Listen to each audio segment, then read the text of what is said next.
Pavarësisht sensibilizimit institucional dhe mediatik, qarku Dibër vijon të përballet me vatra zjarri në të gjithë territorin. Prej javësh, vatra të shumta zjarresh janë aktivizuar në të 4 bashkitë të qarkut Dibër, ndërsa është dashur ndërhyrja e autoriteteve vendore për t'i shuar. Një vatër e re zjarri është aktivizuar këtu të premten në malin e fshatit Strikçan në njësinë administrative Zerqan në bashkinë e Bulqizës.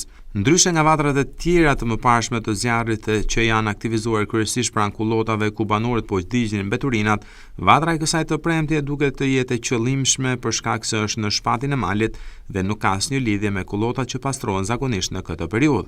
Punonjës të shërbimit pyjor e atij zjarrfikës të bashkisë Bulqizë janë nisur drejt vatrës së zjarrit për të mos lejuar përhapjen e mëtejshme të tij. Dëmet e shkaktuara deri më tani nga zjarret janë të mëdha në të 4 bashkitë e qarkut Dibër, ndërkohë për zjarrvëniet e muajve të fundit janë arrestuar e proceduar penalisht disa persona në Bulqizë dhe në Dibër.